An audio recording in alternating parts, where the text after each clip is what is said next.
Syarat gak afdol kalau nggak pakai pantun. Mohon dibantu untuk benar cakepnya ya, Bapak Ibu ya. Oke, jalan-jalan sampai ke Meruya. Sambil mampir ke Kebayoran Lama.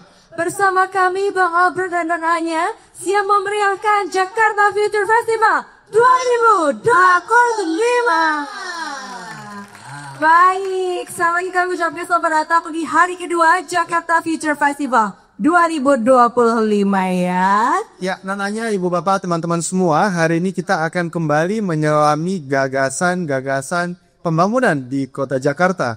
Tentunya Jakarta bukan hanya sebagai kota, tapi Jakarta adalah ekosistem untuk masa depan kita semua. Pastinya ya, gak kalah seru hari ini pastinya ya Bang Abro dari hari-hari kemarin. Dan hari kemarin ya, di sini Anya mungkin mau tanya dulu, ada yang kemarin hadir juga? Boleh tepuk tangan yang kemarin hadir?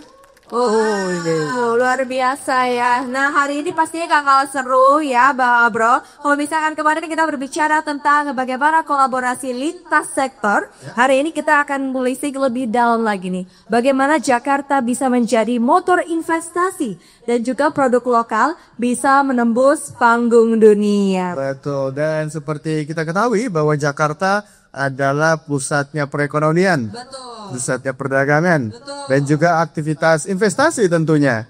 Dan di sesi kali ini kita akan kupas lebih dalam bersama dengan moderator dan juga pembicara yang sangat luar biasa dengan tajuk Build Jakarta as Catalyst of Investment, Where to Start. Nah, dari temanya aja udah luar biasa banget ya. Pastinya banyak sekali yang akan kita pelajari, insight baru ya, pengetahuan baru. Betul, juga dan yang nanya, ini juga bukan hanya sekedar diskusi, karena sesuai dari judulnya, Where to Start. Jadi harapannya setelah kegiatan ini, kita semua, Ibu Bapak semua, bisa memulai mengundang investor atau bahkan menjadi investor untuk Jakarta. Boleh dong terikat, Pastinya kita akan mendengarkan perspektif dari para pemangku kebijakan dan juga pelaku sektor keuangan. Bagaimana sih langkah awal untuk mengarahkan Jakarta jadi pusat pertumbuhan ekonomi yang berdampak, Mbak Abrar ya. Nah, tanpa berlama-lama lagi ya, mungkin Bapak Ibu, teman-teman juga udah pada nungguin ya. Nanti kita juga akan buka sesi Q&A ya di sesi pertama kali ini. Jadi dipersiapkan pertanyaannya ya Bapak Ibu. Nanti bisa tanya langsung sama speakers dan juga narasumber kita pada hari ini. Tapi untuk sesi talk show pertama kali ini kita nggak akan berdua ya memandu ya. Nanti akan ada narasumber kita yang luar biasa sekali akan memandu diskusi yang seru kali ini ya. Kita akan sambut bersama ya narasumber moderator kita pada siang hari ini kepada Bapak Rainali, Ketua Subkelompok Penyuluhan DPFTSP Provinsi DKI Jakarta. Kami persilakan untuk mendapat bergabung naik ke atas panggung. Kami berikan tepuk tangannya juga. Kita berikan tepuk tangan untuk Pak Rainali.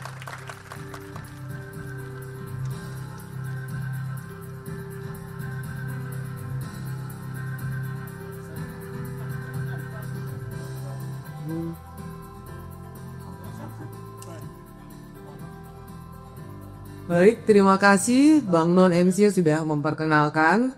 Assalamualaikum warahmatullahi wabarakatuh. Wah, hari ini nampaknya saya melihat muka-muka yang lagi nulis skripsi dan tesis kayaknya. Berhari-hari datang ke acara Jakarta Future Festival. Ada beberapa yang saya lihat tadi ada megang-megang laptop dan lain sebagainya. Memang hari ini kita berada di Jakarta Future Festival 2025. Saya begitu bahagia ada di sini dan begitu bersemangat sama seperti teman-teman semua. Apa kabarnya? Sama? Baik ya? Bersemangat juga hari ini? Bahagia juga? Bahagia. Tapi dulu tenang dong buat kebahagiaan kita hari ini semua.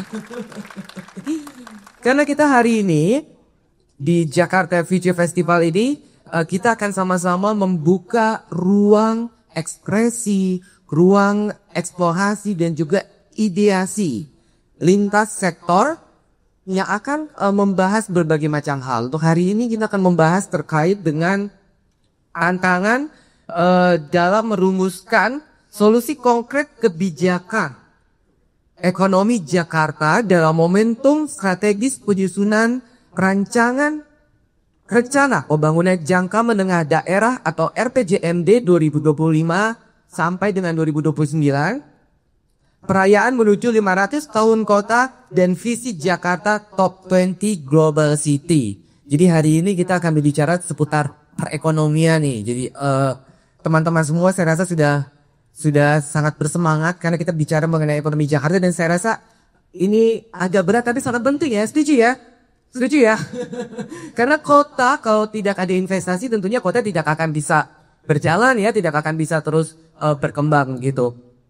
Nah, harapannya dari sini akan lahir pertukaran gagasan dan kolaborasi lintas sektor yang mendorong Jakarta menuju ekosistem ekonomi yang lebih merata, inklusif, dan kompetitif di tingkat global. Nah, terlebih seperti teman-teman ketahui bahwa Jakarta sebagai kota metropolitan ini dengan infrastruktur yang terus berkembang, populasi besar, dan jejaring ekonomi yang luas, ini memiliki modal kuat untuk menjadi katalis investasi baik di tingkat nasional maupun regional.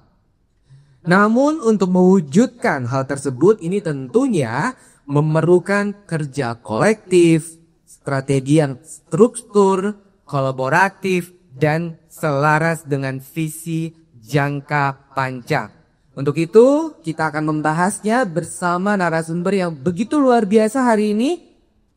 Langsung saja saya undang para narasumber untuk bergabung di atas panggung.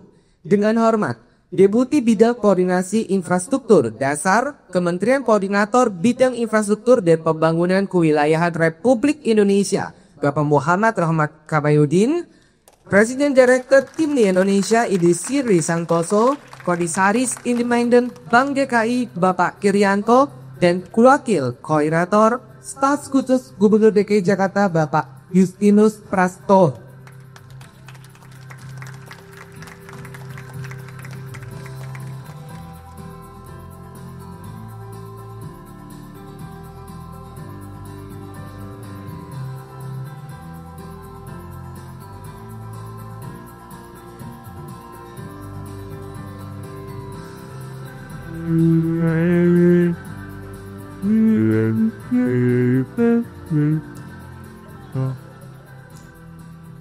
Wah, sudah hadir semua nih narasumber saya yang begitu hebat-hebat hari ini. Boleh dong tepuk tangan buat narasumber saya yang sudah berkenan hadir hari ini. Pak Rahmat, apa kabarnya Pak hari ini Pak? Baik ya Pak. Boleh mic-nya Pak? Baik. Oh baik ya, alhamdulillah ya Pak. Tadi kena hujan Pak kesini Pak? Enggak ya, enggak kena hujan ya. Tadi tiba-tiba hujan nih ada di sini. Bu Sirli, apa kabar hari ini Bu Sirli? Baik, terima kasih. Terima kasih Bu Nisi sudah hadir di Jakarta Future Festival. Ya, senang sekali bisa diundang. Baik, Pak Dian, apa kabar nih panggilannya Pak Dian nih, Pak Kiryanto.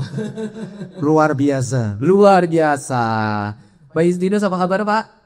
Kabar baik. Sehat ya Pak, sudah 2 hari Jakarta Future Festival. Bagaimana komentar untuk anak-anak muda yang hadir di Jakarta Future Festival Pak?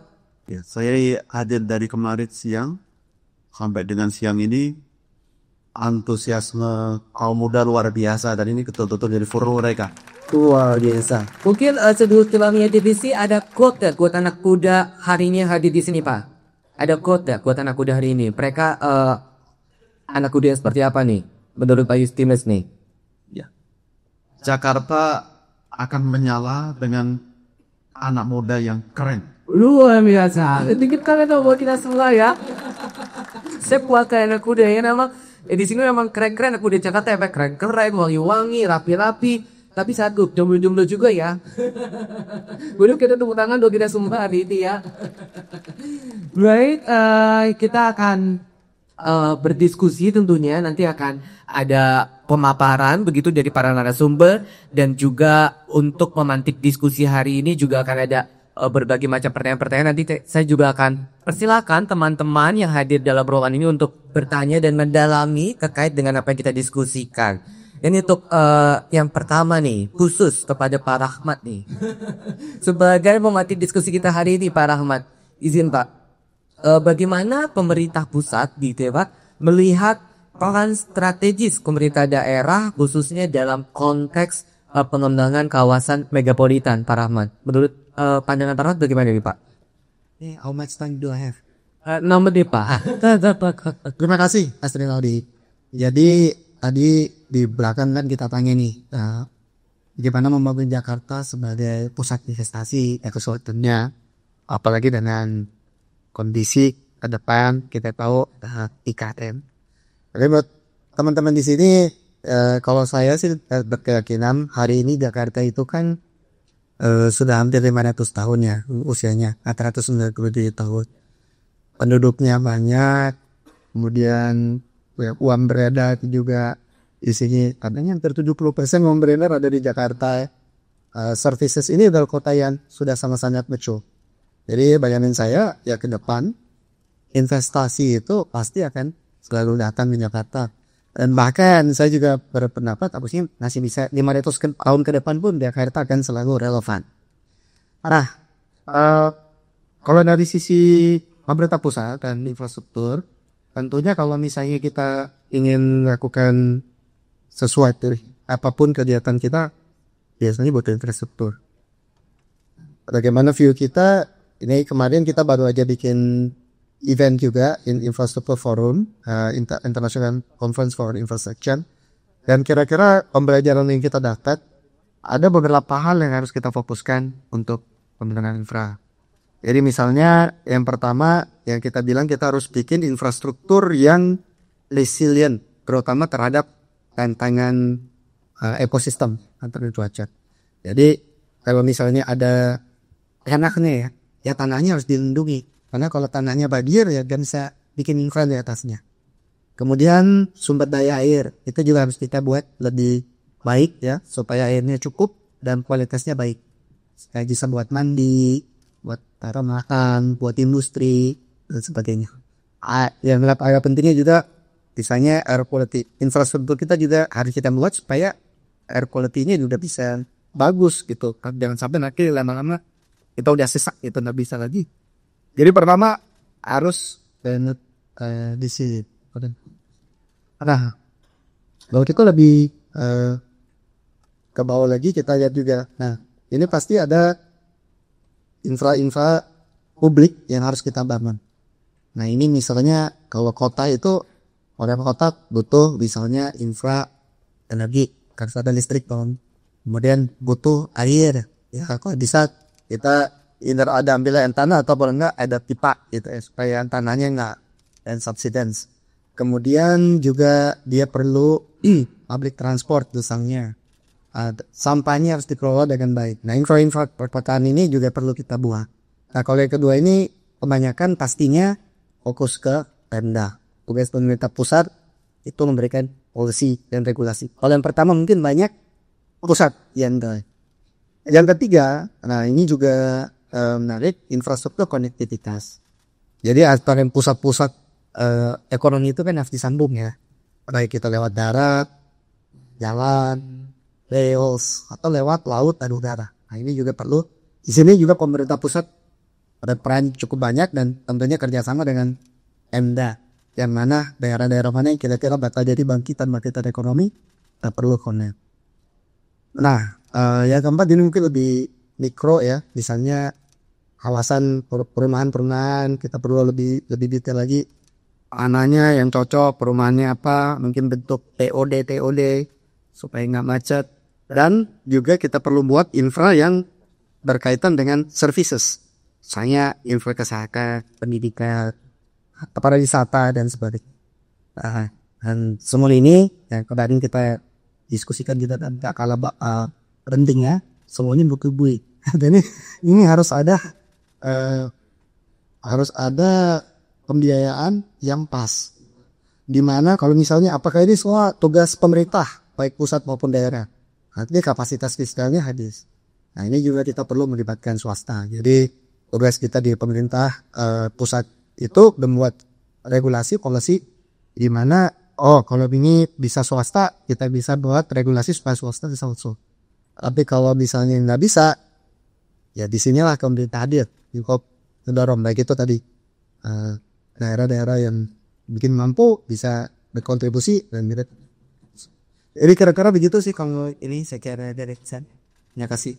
Baik, terima kasih Pak Rahmat, sangat menarik dan begitu komprehensif terkait dengan tadi yang disampaikan adalah peran dari pemerintah pusat begitu. Artinya pemerintah pusat itu juga melakukan langkah strategis begitu untuk Pemda bisa berkembang sesuai dengan karakteristiknya. Kalau Jakarta ini karakteristiknya global city begitu ya. Nah, itu apakah memungkinkan Pak Rahmat untuk Jakarta menuju top 20 global city nih 2045? Ya, menurut saya itu bisa jadi suatu keniscayaan ini. Karena kita penduduknya besar mana, ya kita nomor 4, Indonesia ya nomor 4. Jadi kota terbesar kita sangat mungkin untuk masuk ke global city.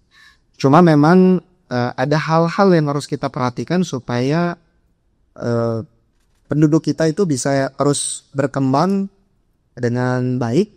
Nanti jangan jadi outlet banget malah jadi dada. Misalnya kita membayangkan contohnya di depan mata kita. Kita tahu lah masalah Jakarta apa sih. Saya kebetulan penduduk Jakarta juga. Jadi masalahnya apa? Macet, banjir, polusi. Mungkin itu 3 kalau saya bayangkan ya. Yang lain, tapi kalau misalnya nanti dilihat kita handle, ya bisa jadi nanti sampah yang lebih banyak. Macetnya tambah buruk. Orang-orang nggak punya rumah gitu kan sebagainya. Nah, di sini kita bisa lihat kerjasama pemerintah pusat dan daerah. Misalnya contoh urusan macet.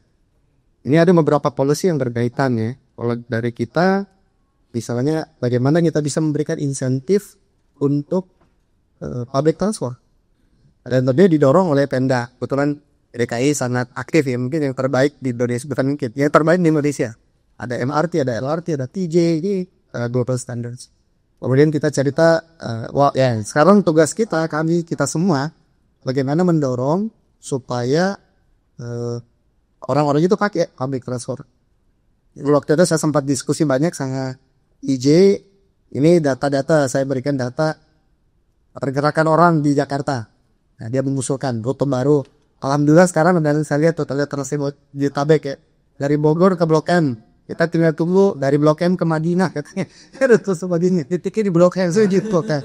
Nah, polusi udara sama. Polusi udara itu sumbernya 2. Yaitu asap knalpot.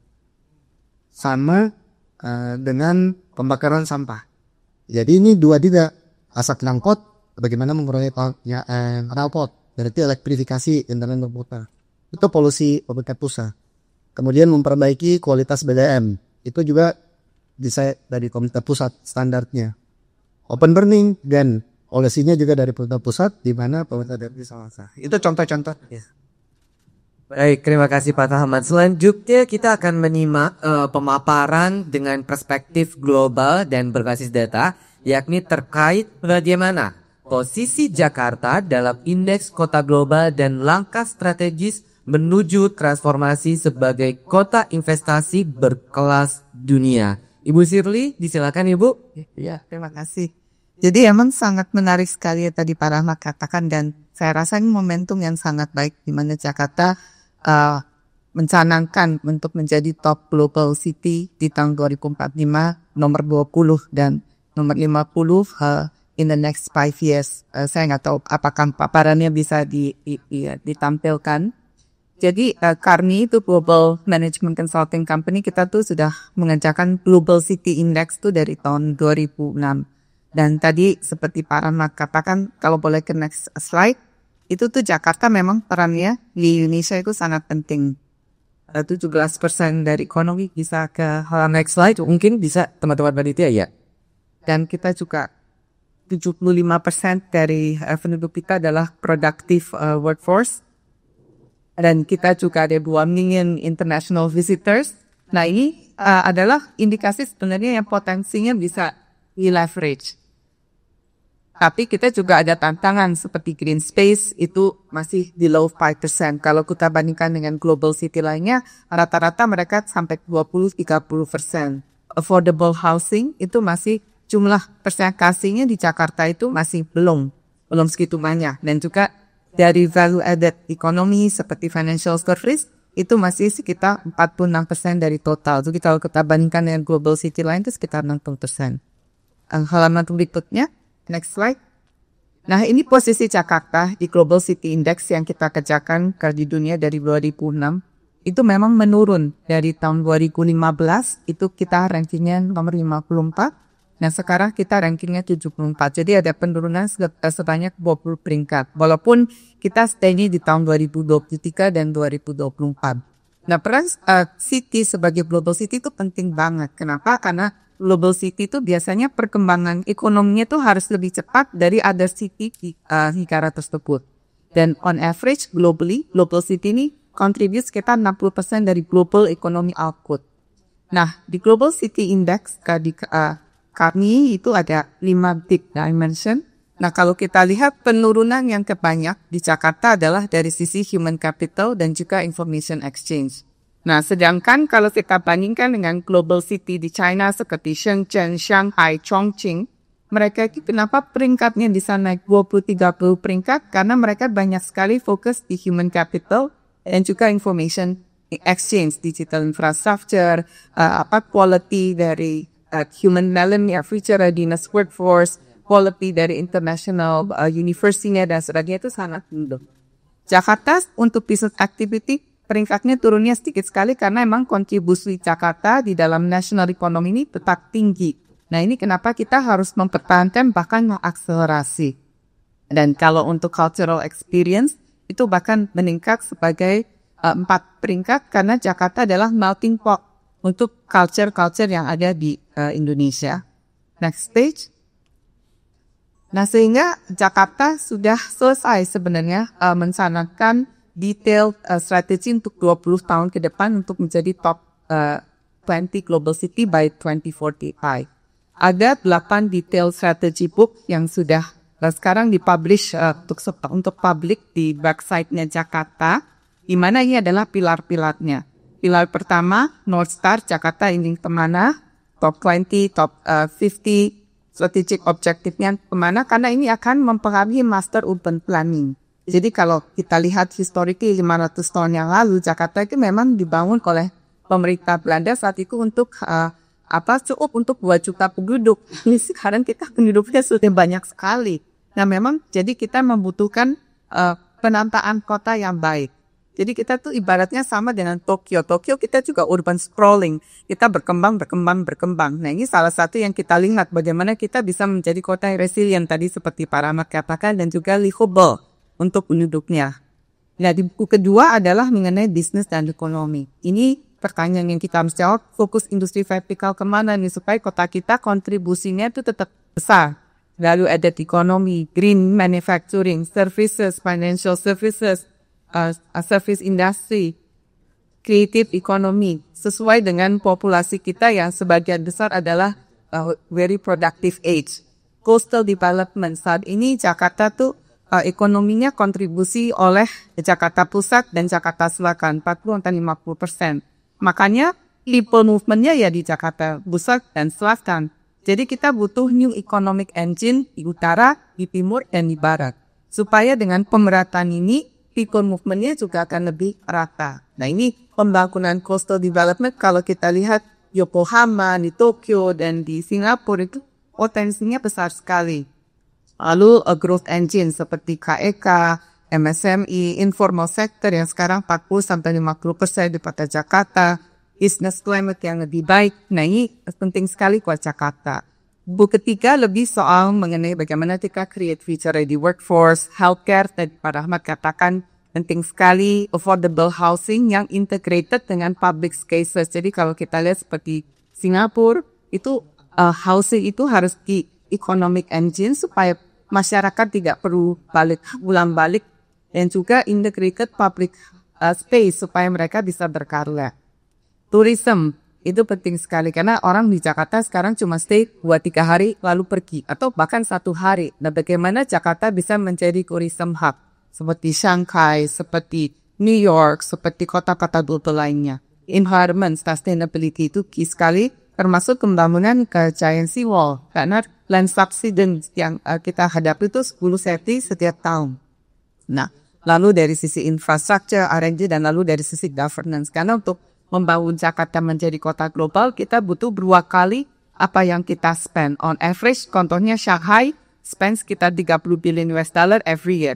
Nah, kita proyeksi untuk Jakarta, kita harus at least 14 to 15 billion every year untuk benar-benar truly menjadi global city. Nah, artinya apa? Kita harus bergantung dengan APBD loan. Kita harus ada private sector. Kita harus juga ada creative financing seperti PPP dan yang lainnya. Jadi kalau kita lihat Jakarta sekarang 90% itu tergantung APBD. Tapi kalau kita lihat di ballot country atau di ballot cities itu hanya 40-50% dari APBD-nya. Sisanya dari private atau dari PPP, creative financing dan sebagainya. Nah, jadi itu mungkin itu cara sekilas. Baik, menarik sekali, Bu Shirley. Saya lebih terpangah ya dengan data-data ini luar biasa. Tadi saya melihat data yang berbasis global begitu ya, Bu Shirley ya, terkait dengan bagaimana Jakarta menuju global sih. Tadi saya tertarik tuh terkait dengan sebenarnya apa nih menurut pandangan Bu Shirley inisiatif yang paling mendesak untuk dilakukan antara pemerintah pusat dan juga pemerintah daerah ini agar Jakarta bisa naik kelas begitu Bu Shirley. Kebijakan apa nih yang inisiatif perlu sangat mendesak lah itu dilakukan ya? Ya, di kita 20 tahun ini bertahap ya. Jadi the first 5 ini mungkin sebenarnya yang penting sekali.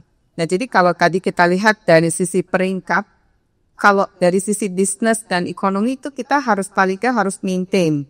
Nah, kita harus bahkan upgrade ya dari sisi industri ke lebih value added industry yang bisa create jobs. Job creation penting sekali karena kita lihat juga Gini ratio di Jakarta itu kita nggak pengen menjadi jelek gitu. Middle class itu harus upgrade.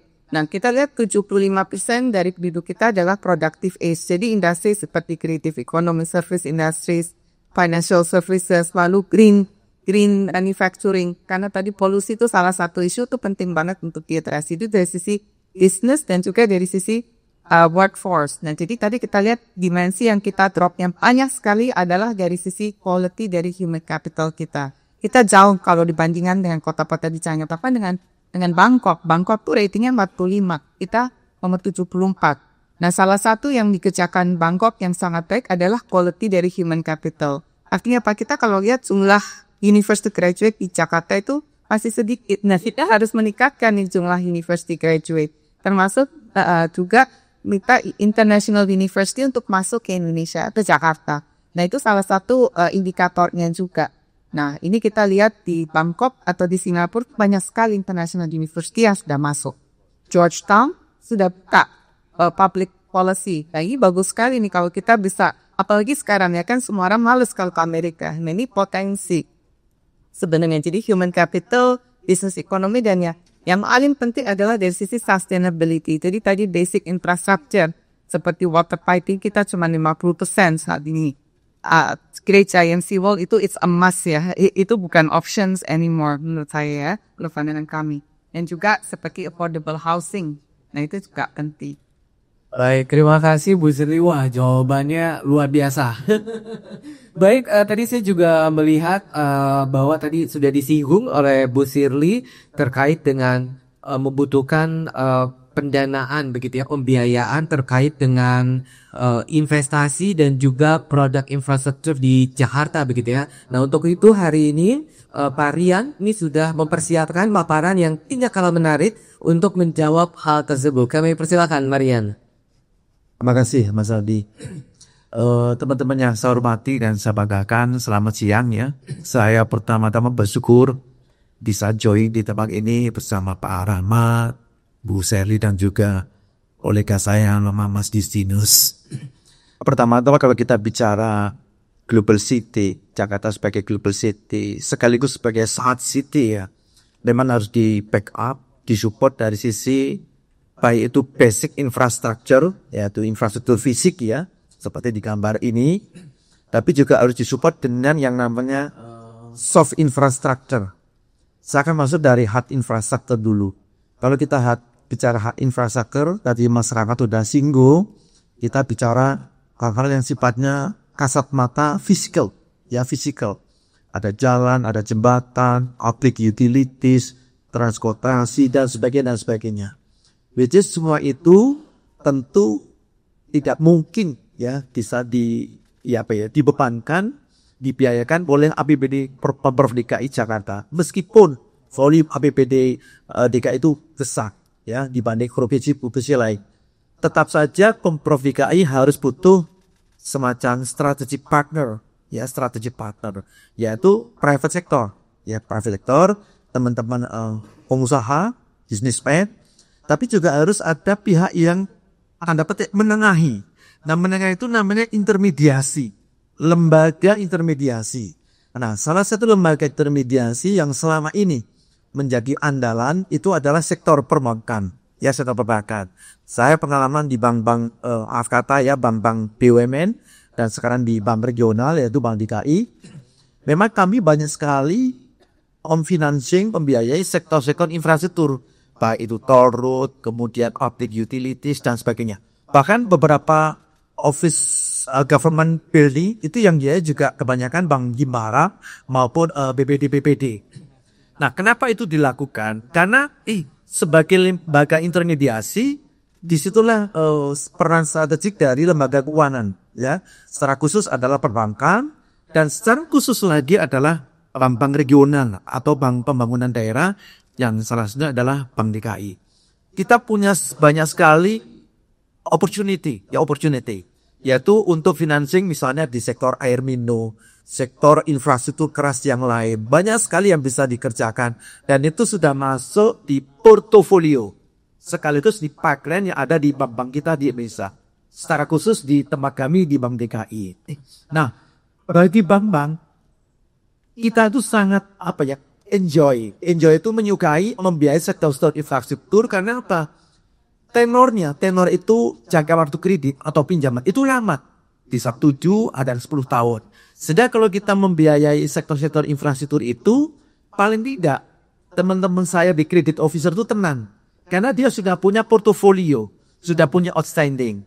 Nah, yang penting adalah bagaimana kita melakukan yang namanya risk assessment atau mitigasi risiko. Tetapi sepanjang proyek-proyek itu memang ada relevansinya dengan kebutuhan-kebutuhan strategis pemerintah provinsi, tentu kita akan support, ya. Saya akan bicara teknis tapi mau nggak apa-apa, ini untuk pembelajaran. Pertama, kalau dalam konteks pembiayaan itu kita menggunakan prinsip 5C. C yang pertama itu karakter. Karakternya siapa? Siapa pimprunnya, siapa pemilik proyek dan sebagainya. Yang kedua apa? Condition of economic, ya. Ekonomi baik-baik saja. Kita grow 4,87%, more or less 5%. It's okay. Yang ketiga, capability atau capacity, yaitu capability dari si owner project owner itu. Nah, yang keempat adalah namanya gini, yang terakhir, yang nomornya dulu, saya mau ingat, kolateral. Kolateral itu jaminan. Bagi kita di perbankan, jaminan itu sesungguhnya prospek usaha. Ya, prospek usaha. Pajak prospek usahanya oke, no issue. Nah, saya yang mempak, mumpung saya ingat, itu capital. Yang penting, proyek yang kita biayai sudah ada capitalnya, sudah ada pembiayaan sendiri. Atau bahasa teknisnya itu self-financing. Ya, biasanya 30% dari nilai proyek.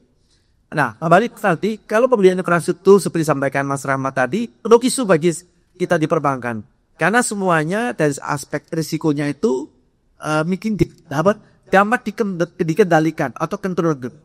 Nah, apakah hanya bertumbuh kepada sektor perbankan? Enggak. Nanti Mas Justinus bisa berdalam lebih tajam lagi. Pemprov DKI pun atau pemprov yang lain bisa juga menerbitkan surat utang. Itu namanya kalau di bahasa kerennya itu municipal bond, ya, atau regional government bond. Di mana Pemprov menerbitkan surat utang, namanya obligasi mau dikasih merek apapun terserah, mau green bond, mau social bond, mau apapun silahkan saja. Nah, nanti dijual kepada publik atau masyarakat. Bapak Ibu teman-teman sekalian termasuk Ernest bisa menjadi pembeli obligasi itu. Nah, kita menjadi bondholder namanya.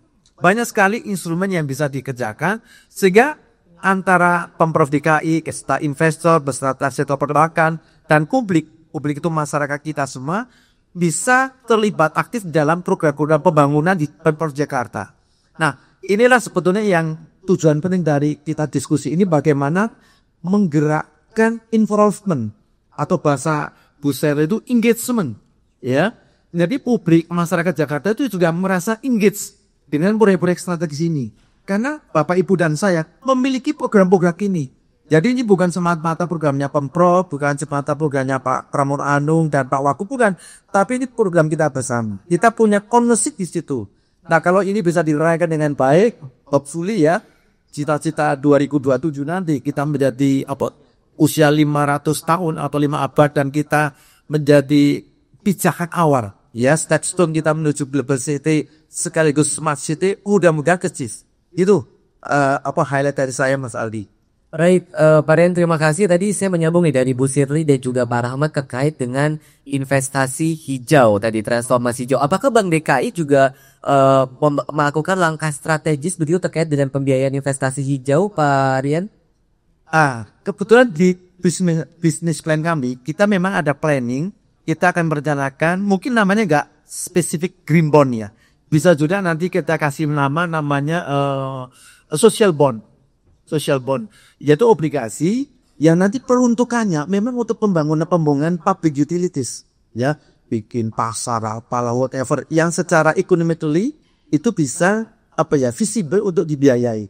Jadi inilah salah satu peran nyata dari kami di Bank DKI untuk betul-betul bisa hands on hands dengan program-program atau policy dari Pemprov DKI itu sendiri. Karena bagaimanapun Pemprov DKI itu adalah mayoritas shareholder daripada Bank DKI. Tentu kita harus inline ya di dalam konteks pekerjaan-pekerjaan kita. Itu Mas Adi. Baik, terima kasih Pak Rian, luar biasa paparannya begitu komprehensif. Baik, selanjutnya setelah kita mendengarkan 3 panelis begitu yang sudah memaparkan secara komprehensif, ini tidak kalah penting tentunya kita ingin mendengar yakni bagaimana strategi pemerintah Provinsi DKI Jakarta untuk menghadapi berbagai tantangan dan mewujudkan visi Jakarta sebagai kota global. Pak Justinus, silakan Pak.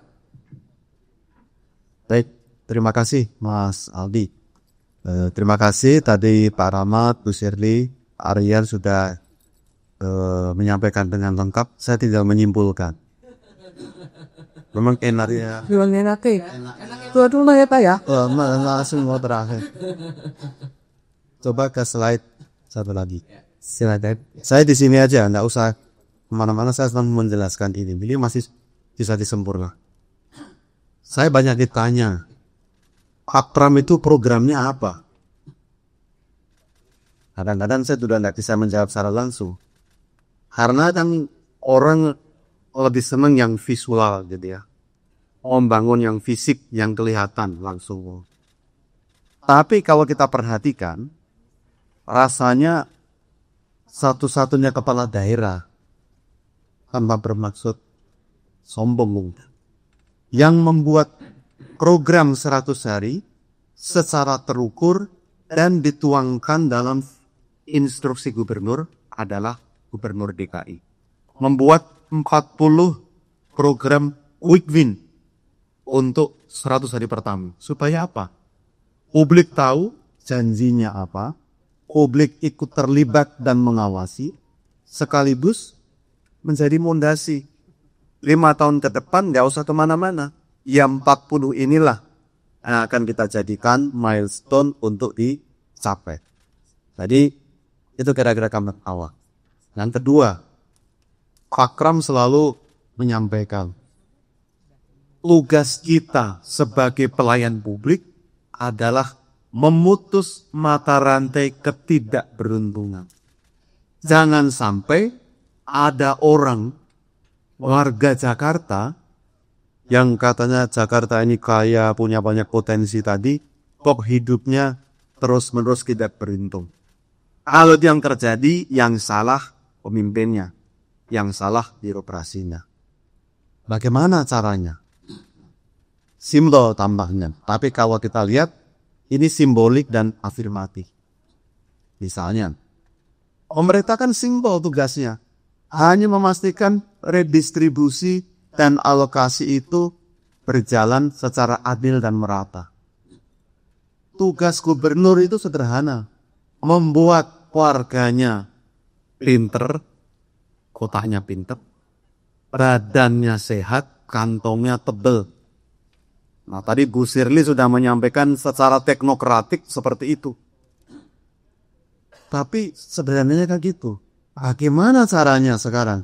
Bikin warganya sehat, otaknya cerdas, kantongnya tebal. Kita mulai. Pertama, warga Jakarta harus cerdas dan berdaya. Bagaimana mau berdaya, mau bekerja, kalau ijazahnya masih ditahan sama sekolah? Langkah pertama kemarin dilakukan adalah Pemprov DKI mesti menebus ijazah semua orang yang masih tertahan di sekolah karena tidak sanggup bayar. Ada 6.800-an dan sudah 3 gelombang, mungkin sudah 1.000-an akan kita selesaikan. Kita dibantu Basmas supaya jelas umat itu membayar zakat, infak, sedekah itu juga untuk sesananya. Itu cara kita bertanggung jawab. Bagaimana warga dibikin cerdas?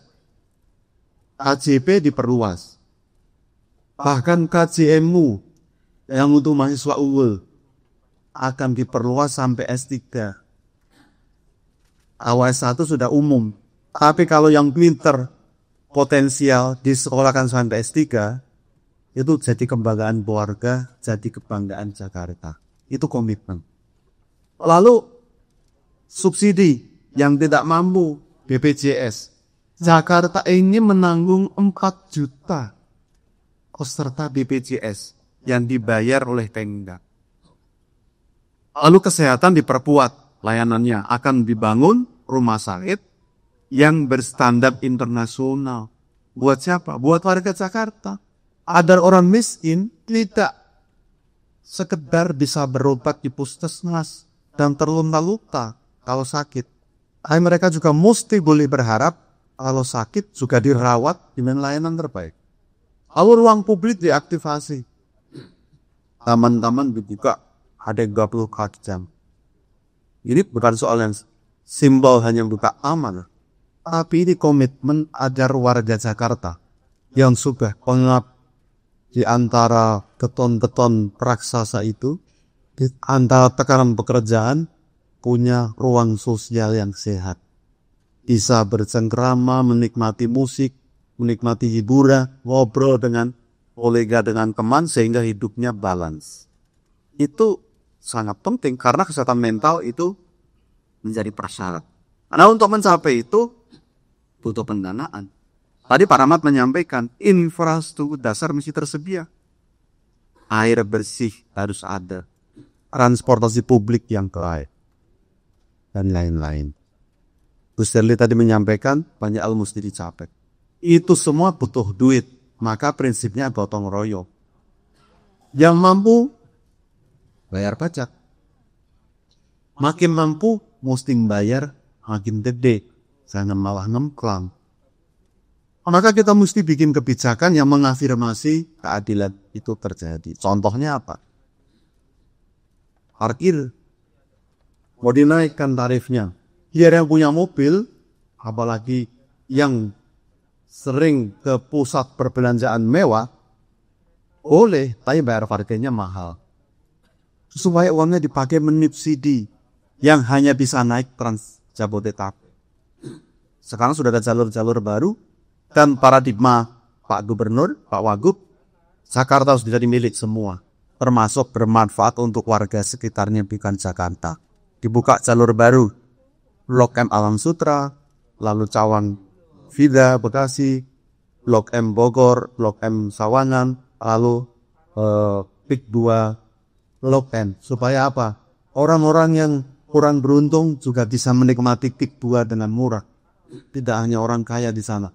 Itu semua ada misi keadilan sosial di belakang. Nah, terakhir, bagaimana caranya? Kolaborasi. Investasi mesti dioptimalkan. Bagaimana supaya orang invest di Jakarta dengan mudah, dengan murah, dengan nyaman. Jadi reform layanannya, dibikin digital, dibikin online, tidak ada red tape dan sebagainya. Kita harus pastikan zero tolerance pada korupsi, berperspektif pada layanan publik yang baik. Lalu dikasih fasilitas supaya orang mau dan jenak betah invest di Jakarta. Ini kolaborasi dan pemerintah pusat tidak mungkin sendirian. Tapi yang menjadi porsi Jakarta mesti disiapkan dengan baik. Lalu yang terakhir, kita ingin membentuk Jakarta Collaboration Fund atau Jakarta Fund. Itu untuk channeling sebenarnya. Supaya kalau investasi lebih mudah, ada terobosan, ada CSR bisa masuk ke sini. Ada dana-dana hasil tata ruang infrastruktur bisa masuk ke sana. Ada surplus BUMD atau APBD masuk ke sana. Lalu kita juga bisa melakukan kreatif funding seperti municipal bond dan lain-lain. Kita masuk ke sana. Harapannya dengan channeling ini kita bisa lebih kolaboratif dengan pemerintah pusat, dengan daerah lain, dengan swasta. Sehingga pembiayaan tidak hanya mengandalkan APBD, tapi partisipatif. Nah ini yang kita sedang desain supaya ada ownership, ada rasa memiliki Jakarta. Dan kita juga tidak boleh egois. Kalau Jakarta bisa role model, ini bukannya untuk Jakarta, tapi lebih mudah diduplikasi untuk daerah-daerah lain. Sehingga apabila program nasional dengan model Jakarta bisa dipercepat untuk menjadi contoh di daerah-daerah lain. Nah, saya rasa itu yang menjadi komitmen DKI, tidak muluk-muluk, tapi yang simple ini kalau bisa dijalankan, kami percaya hasilnya akan luar biasa, karena itu butuh hubungan dari Anda semua. Terima kasih. Baik, terima kasih. Di sini Dermo dan Jumtaran. Berharga memutus mata rantai ketidakberuntungan menuju pertumbuhan yang inklusi. Baik, selanjutnya saya akan buka sesi nanya jawab. Namun sebelum saya mempersilakan teman-teman untuk bertanya, saya dulu yang ingin bertanya. Saya langsung ingin bertanya kepada Pak Rahmat. Saya penasaran nih para orang ini ya. Pak Rahmat tadi sudah mendengar paparan dari para narasumber bahwa tadi kan Pak Yusinus bilangnya enak yang terakhir. Ternyata yang terakhir juga akan ditanggapi oleh pemerintah pusat, Pak. Dari ke Pak Rahmat, kira-kira apa nih ruang kolaborasi yang strategis begitu yang bisa dibangun segera gitu antara pemerintah pusat dan juga pemerintah Provinsi DKI Jakarta dalam mendukung infrastruktur yang ramah investasi, Pak Rahmat? Apa nih setelah melihat tadi yang sudah dipaparkan begitu? Silakan Pak. Ya, kalau kita cerita bidang infrastruktur ya khususnya, sebenarnya tadi kita cerita semuanya itu pasti butuh beberapa hal untuk kita ini bahan modal. Kemarin saya sempat diskusi sama teman-teman. Ada 3 yang kita butuhkan kalau bangun infrastruktur, apalagi melibatkan swasta. Yang pertama, kita butuh peluang. Perlu tanya nih yang punya project, mau bikin apa sih di situ gitu. Bikin apa di situ, jelas barangnya seperti apa. Yang kedua, kita butuh ruang. Ruangnya apa? Di mana lokasinya? Izin-izinnya udah bisa atau belum? Ininya ya, perizinannya, amdalnya, idenya gitu sudah record. Yang ketiga butuh uang. Jadi uangnya ini kalau swasta itu sangat jelas. Mereka butuh return on investment yang sesuai dengan risk yang mereka ambil. Dan itu butuh kejelasan dan kepastian. Nah, di sini kadang-kadang kejelasan dan kepastian ini butuh regulasi dari pemerintah pusat. Kebetulan Pak Prastowo ini kan dari Kemenkeu dulu ya. Ya banyak insentif itu harus datang dari Kemenkeu misalnya. Nah, jadi tugas-tugas tadi ini ya kemarin di acara yang sebelum kita lakukan infra conference itu salah satu hal yang muncul adalah kayaknya kita perlu bikin highlight beberapa hal. Misalnya di Indonesia itu public private partnership yang sudah cukup jalan baik itu baru 2 menurut pendapat saya. Yang pertama itu jalan tol, yang kedua itu adalah energi listrik. Tapi sangat mungkin, tapi butuh mungkin reformasi sedikit adalah air. Nah, air ini belum banyak yang sukses. Tapi orang bayar sebenarnya. Kemudian pengelolaan sampah. Ini juga penting, di luar negeri bisa berjalan, kita juga ada retribusi, kita juga perlu lihat bagaimana caranya supaya ini bisa jalan dengan baik. Yang ketiga, dayangan saya adalah public transport. Again, public transport juga bisa. Dan saat ini udah ada beberapa upaya-upaya dan untuk 3 hal tersebut, Jakarta sangat cocok untuk jadi pilot. Ini mungkin kita mulai dari situ dulu ya para Prasowo ya. Kalau itu sukses, kita bisa roll out ke berbagai. Baik, terima kasih Pak Rawat. Baik, selanjutnya akan saya persilakan kepada teman-teman yang hadir di Geraha Bakti Budaya. Silakan tunjuk tangan yang memberikan tanggapan dan pertanyaan. Mungkin teman-teman panitia bisa langsung memilih. Silakan. Ya. Silakan teman-teman panitia. Ya. Oke, baik. Terima kasih. Sebutkan nama terlebih dahulu dan asalnya, kemudian pertanyaannya. Silakan, Mas. Terima kasih Pak Rinaldi, para narasumber. Saya Adif, tinggal di Bekasi tapi bekerja di Jakarta. Ada beberapa hal yang menggelitik terkait investasi ini. Jadi jika kita berbicara tentang reformasi perizinan dan pembangunan infrastruktur di Jakarta sendiri, yang menurut saya perlu dimungkinkan ada di Jakarta adalah kewenangan untuk menyelenggarakan atau mengatur tentang penanaman modal asing. Jadi jika kita baca di Undang-Undang 2 2024, ada beberapa kewenangan yang khusus diberikan kepada Jakarta, salah satunya investasi atau penanaman modal. Namun sayangnya pengaturan tentang PMA itu masih berada di tingkat pemerintah pusat. Jadi mungkin ya Jakarta mempromosikan tapi prosesnya masih tetap di pemerintah pusat atau di BKPM. Menurut pandangan saya, jadi saya mau urun rembuk khususnya untuk ke arah Pak Prastowo. Jadi dengan adanya kewenangan tersebut, maka dimungkinkan bagi Jakarta untuk bisa mencari, mempromosikan, mengakses dan dalam tanda kutip menjaring investasi asing di Jakarta untuk kepentingan dan parameter Jakarta sendiri. Dan bukan tidak mungkin Jakarta nanti bisa berbicara atas nama Jakarta sendiri untuk kepentingan Jakarta sendiri di panggung global terkait investasi. Terima kasih, itu saja. Baik, terima kasih Adit, warga Bekasi ya. Tadi datang ke sini naik apa? Naik KRL. Tepuk tangan dong buat Adit tuh. Sini ya, menggunakan transportasi publik di Jakarta. Baik, ini menarik ya terkait dengan investasi dan perizinan. Mungkin saya akan ke Pak Yus. Ya, silakan. Bagaimana Pak Justinus menanggapi hal ini Pak? Jadi investasi ini regulasinya terkait dengan PMA ini kan memang ada di BKPM. Lalu bagaimana Jakarta bisa mencari peluang investasi untuk bisa terus ditingkatkan begitu Pak Justinus? Ya, saya sekalian nyambung dari Pak Ahmad tadi ya, karena itu terkait. Jadi bagi orang Bekasi tidak usah khawatir. Orang Bekasi itu menjadi perhatian orang Jakarta. Jadi selama ini kan daerah pinggiran ini bingung ya, masuk Jawa Barat tapi terlalu jauh ke pusat Jawa Barat. Jakarta bukan, sekarang kita mau membangun dari pinggiran.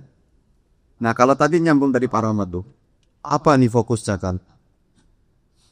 Pertama yang jelas supaya warga bisa beraktivitas dan hidup dengan layak, pemukiman, pembangunan perumahan, hunian itu menjadi prioritas. Hunian yang sifatnya bisa diakses oleh masyarakat berpenghasilan rendah. Itu selaras dengan kebijakan pusat. Tapi perspektifnya KUB. Idealnya, kalau di pusat-pusat kota lain, nanti Bu Serli bisa menambahkan, yang tinggal di pusat kota itu justru orang menengah bawah. Maka dibangun superblok supaya biaya transportasi dia murah. Yang orang-orang kaya itu ada di agak pinggir karena dia bisa punya mobil, bisa ke kantor dengan lebih fleksibel, banyak moda. Maka orang yang penghasilannya menengah bawah justru yang mesti difasilitasi. Nah sekarang kita mulai bangun TOD dan fokus kita coba DDI ke atas dulu. Ini tidak hanya kita pikirkan infrastruktur fisik, tapi juga pendidikan kesehatan. Jangan sampai orang tinggal di TOD, di kawasan TOD, tapi kalau berobat tetap harus pergi ke luar wilayah itu, atau kalau sekolah harus keluar wilayah itu. Itu yang sekarang kita sedang rancang, dan ini akan meluas. Tadi yang Pak Rahmat, betul, ada hambatan-hambatan regulasi. Kami sudah review misalnya ada tentuan tentang reklame, tentang penataan ruang, zonasi, daerah mana yang boleh tidak boleh. Ini mesti kita perbaiki dulu supaya inline dengan visi ini.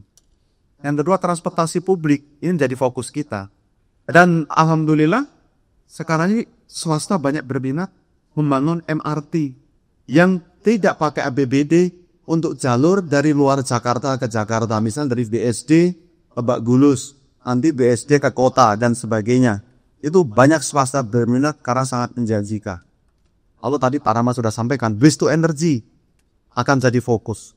Sekarang sampah harus jadi berkah. Maka kita fokus ke sana. Kita nunggu kebijakan pusat, DKI akan siap untuk masuk ke sana. Dan Jakarta pengen jadi di digital hub. Kita punya BUMD yang super potensial. Ada PT JIEP yang punya 400 hektar tanah di pusat Jakarta.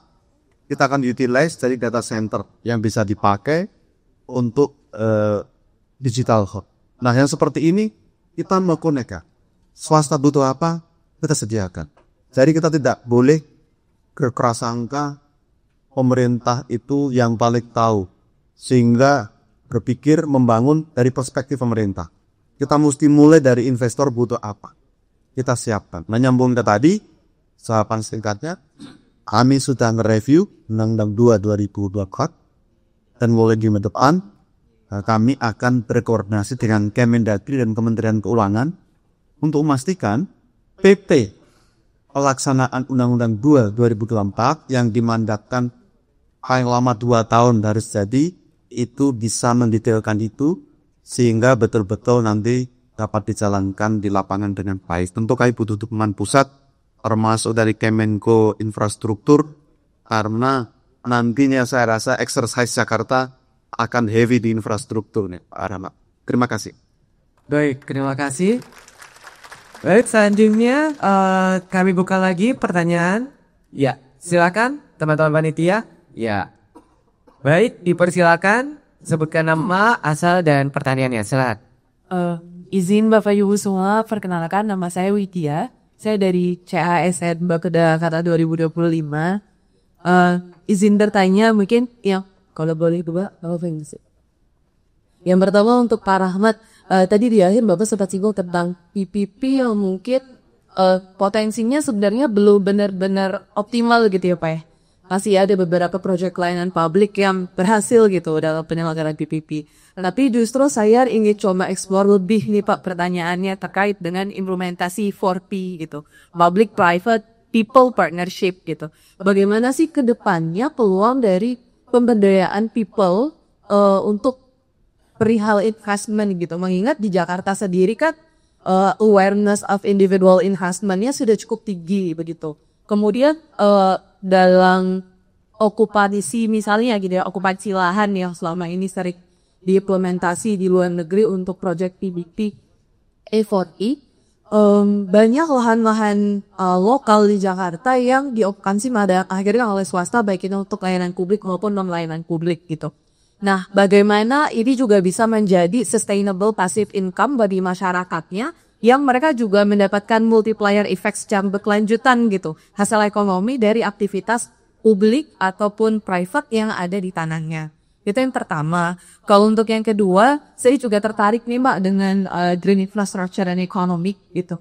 Jadi mungkin ini dari sudut pandang POV investor sih sebenarnya Pak. Kita sebagai pemerintah begitu, bagaimana sih sebenarnya ekosistem yang perlu kita sediakan untuk meningkatkan minat atau daya tarik dari investor untuk lebih aktif dalam mengimplementasi great policy gitu, atau great business process baik dalam hal operasionalnya maupun CSR-nya gitu. Mengingat ini mungkin jadi tantangan kita ke depannya dalam kota global gitu, ketika kita mengharapkan ada investasi yang signifikan, tapi kondisi Jakarta juga punya tantangan lingkungan gitu. Sedangkan mungkin banyak dari investor sendiri yang memiliki keengganan untuk investment di green sector karena pasti dia membutuhkan cost yang lebih besar dibandingkan business as usual. Terus, udah jadi tuh. Terima kasih banyak Bapak Ibu. Terima kasih Widya, udah tepuk tangan dong buat Widya. Coba pertanyaan nambah lagi, Rahmat jadi udah nih jadi buku ya. Tapi menarik nih Pak, ini dari CASN nih, berarti ini calon aparatur sipil negara, berarti CPNS ya. Oh boleh dong kasih tepuk tangan buat CPNS Bapak itu luar biasa loh. Baru di KPNS penerimaan tahun ini ya baru ya, baru masuk 2 atau 3 minggu, tapi pertanyaan udah sangat kritis nih buat Pak Ahmad nih. Tadi Pak, namanya Widya Pak. Mari silakan Pak Ahmad dulu nih terkait dengan PPP dan juga green economy tadi Pak, silakan Pak. Ya, mungkin saya coba saya terus terang belum familiar dengan framework yang tadi disampaikan, jadi kita harus belajar lagi. Tapi secara umum apapun yang kita lakukan menurut saya adalah harusnya diprioritaskan. Ya kita bukan bikin infrastructure projects or any projects itu for the sake of project aja. Ya pastinya kan untuk kebutuhan orang, kan. Dan dalam melaksanakannya sendiri tentunya dalam project tersebut ya harus ada ESG-nya, environmental social responsibility harus kita tetapkan. Apalagi di project IPP karena namanya public private partnership. Jadi berarti ada pemerintah di situ. Pemerintah tentunya tugas pertamanya kan melindungi segenap bangsa Indonesia dan seluruh tempat dari Indonesia. Jadi itu menurut saya ada embedded. Nah, nanti tinggal apa yang perlu kita pastikan sebenarnya begini juga ya. Ini saya masuk pemerintah tahun 2022 lah. Jadi baru relatif ya, ini beberapa senior di sini. Sebelumnya saya di swasta pernah jadi investor juga. Jadi kebetulan kadang-kadang bisa paham lah. Dan saya juga sekarang paham cara pikir pemerintah.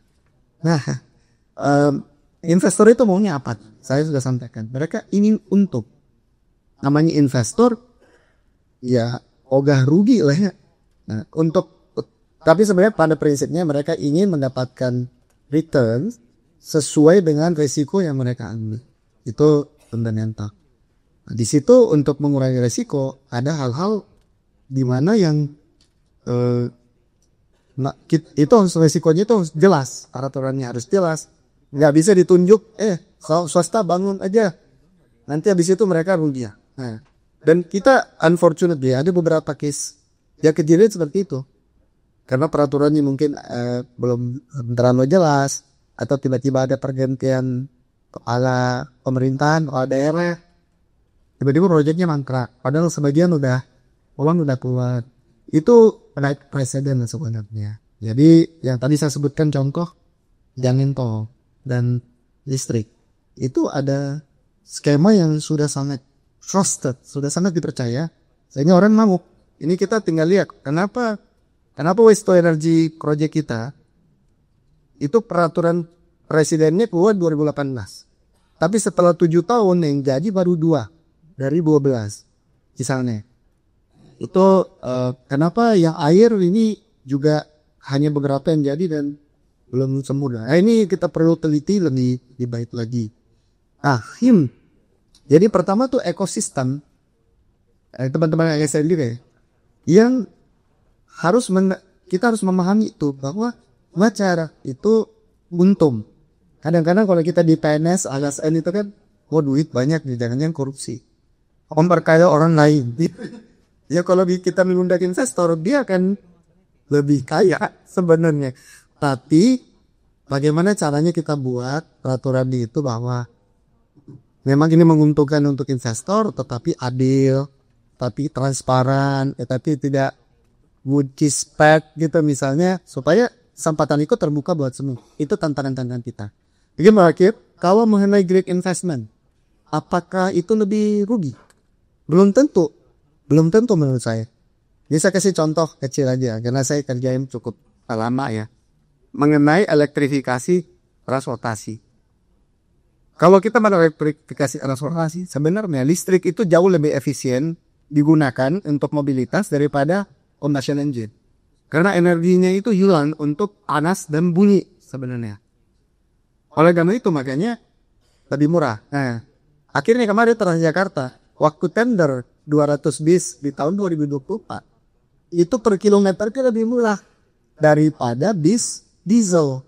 Walaupun dieselnya sudah sangat-sangat disubsidi. Jadi itu, bahkan pakai diesel bersubsidi pun, lebih murah pakai listrik.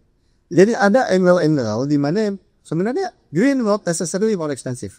Some yes, tapi kalau misalnya ada yang bagus, menurut saya kita harus vigorously, kita harus kuat untuk mendorong ke arah sana. Ini tuh, thank you. Baik, terima kasih Pak Ahmad. Ini saya boleh tepuk tangan dong Pak. Keriasa.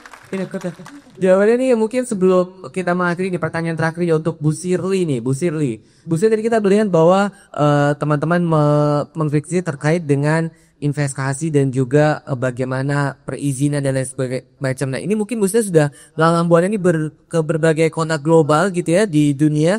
Memang seberapa penting sih kemudahan investasi dan juga kemudahan berusaha dalam satu negara agar itu bisa menjadi kota yang global, Bu Sirly. Bagaimana Bu Sirly melihat itu begitu? Silakan Bu Sirly. Jadi penting sekali. Penting sekali ya. Kalau kita lihat Jakarta kan ekornya sekitar 1,4 ya. Dibandingkan dengan Indonesia ketika kalau kita bandingkan dengan kota global lainnya tuh yang terutama yang lebih established tuh gapnya masih lumayan besar. Nah ini penting yang kita harus continue to work on karena tadi seperti yang saya bilang untuk membangun Jakarta jadi kota global itu kita harus butuh double 280 billion in the next 20 years. Jadi that's about 40 billion every year. Ini masih half of the China big global cities ya. Jadi ini kita masih jauh lebih rendah. Tapi itu signifikan sekali. Berarti kita source selain dari APBD itu penting sekali private sector, creative financing seperti PPP. Municipal bond, green bond, yang banyak sekali kota di dunia lainnya, global city itu mereka sudah pakai. Jadi kalau kita lihat established city seperti New York, Tokyo, Shanghai, Beijing, mereka tuh hanya 40-60% dari APBD.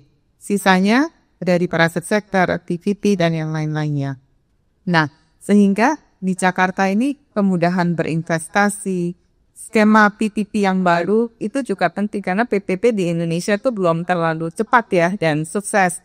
Nah, apakah Jakarta bisa dijadikan percontohan untuk proyek PPP, apakah itu water atau waste to energy, yang dimana proses ini sekalian diperbaiki dan bisa menaikkan minat dari swasta. Juga yang lain kayak municipal bond itu belum dieksplor. Nah, kalau kita lihat other city seperti Shanghai itu atau Chongqing, Shenzhen ini udah sangat umum. Nah, ini tuh ada financing means yang saya rasa kita juga bisa explore untuk Jakarta. Tapi kemudahan berinvestasi apakah dari sisi birokrasi, licensing, insentif juga ada kepastian hukum maupun kepastian dan return yang menarik itu tuh penting sekali sih. Nah, karena kalau kita lihat Jakarta saat ini masih kalah even dibanding misalkan kayak Bangkok atau tentunya kayak established city seperti Singapura. Nah, ini yang mungkin bisa diperhatikan supaya kedepannya kita juga bisa menarik lebih banyak investasi dari tidak hanya dari global maupun dari domestik. Baik, terima kasih Bu Sirly. Insight yang begitu luar biasa. Terima kasih Pak Rahmat. Terima kasih. Ya, mau menambahkan, silakan. Untuk mengupdate ya. Tolak dari pertanyaan tadi dan Pak Rahmat. Ini kan yang disebut people-based development. Maka saya sampaikan beberapa hal sebagai update. Pertama, untuk keseimbangan pembangunan Jakarta paradigmanya juga tidak hanya berbasis infrastruktur fisik, tapi juga sumber daya manusia. Jakarta punya visi menjadi kota sinema misalnya. Ini akan penting karena budaya akan menjadi remover aktivasi atau partisipasi masyarakat. Itu yang ingin kita perkuat. Lalu Jakarta itu punya kepulauan 1000. Saya namanya daratan. Lautan Jakarta itu punya potensi tidak untuk dieksploitasi, tapi dimanfaatkan sebagai center industri pariwisata dan bisnis yang tadi green saya rasa bisa. Dan terakhir, untuk komitmen green, tentu pusat sudah punya banyak kebijakan sebagai insentif. Nah, Jakarta juga mesti mengikuti apa yang bisa diberikan. Nah, kita punya ruang-ruang itu sedang kita elaborasi saat ini. Nanti akan kita tuangkan dalam beberapa kebijakan. Dan dalam jangka pendek, yang jelas sekarang komitmen kita memang bagaimana hal yang bersifat ramah lingkungan, termasuk energi, listrik, sampah, transportasi, itu betul-betul menjadi kebijakan afirmatif dan tidak boleh dikesampingkan. Kami rasa itu, Mas. Terima kasih. Iya, silakan Ibu. Ini penting nambahi bahwa pembangunan dan kesuksesan Jakarta itu juga kesuksesan kita semua. Jadi tanggung jawab kita semua sebenarnya termasuk civic society. Jadi kalau kita lihat di Tokyo, habit formation ya, apakah itu dari sampah, dari kita menaik public transportation, love your city mindset itu benar-benar harus ditanamkan untuk kita semua. Jadi banyak sekali peran-peran yang kita pun sebagai individual, sebagai penduduk Jakarta yang kita juga harus jalankan. Baik, terima kasih Bu Sri. Nampaknya kita sudah sampai di penghujung acara. Mohon maaf teman-teman, kita sudah sampai di penghujung acara di studio satu menarik ini. Terima kasih Pak Justinus, terima kasih Varian, Bu Sri, terima kasih Pak Rahmat, terima kasih. Boleh berikan tepuk tangan yang paling meriah untuk Pak narasi kiri saya, Pak, luar biasa hari ini. Ini juga terima kasih kepada tim yang telah berkontribusi dan berdedikasi pada acara hari ini. Dan yang paling mendalam tentunya terima kasih kepada Anda semua yang menyaksikan diskusi ini sampai selesai. Boleh dong kita kasih tepuk tangan yang meriah dong buat semua kita hari ini ya.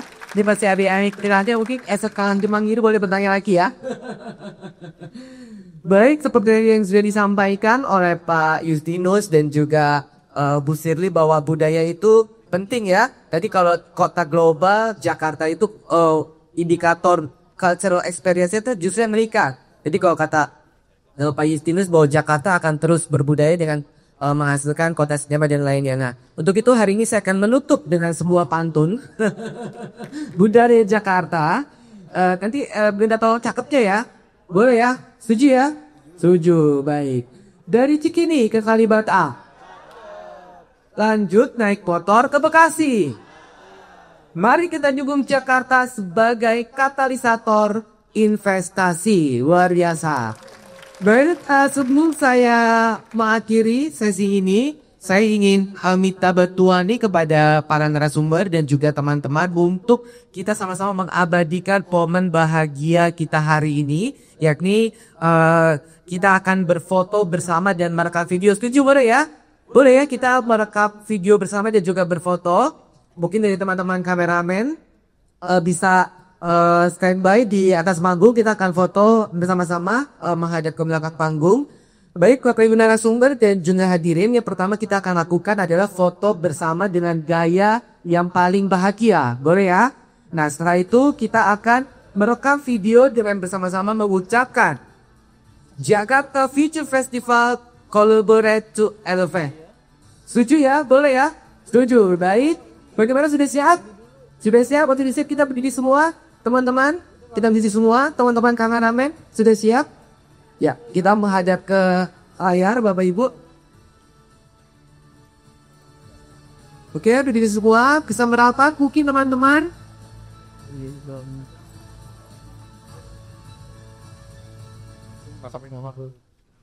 Oke, sekarang kita mulai sesi foto dari yang paling bahagia. Oke.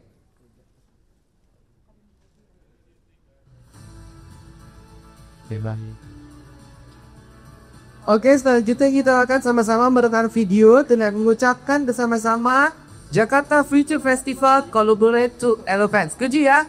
Oke, saya hitung 3, 2, 1. Jakarta Future Festival.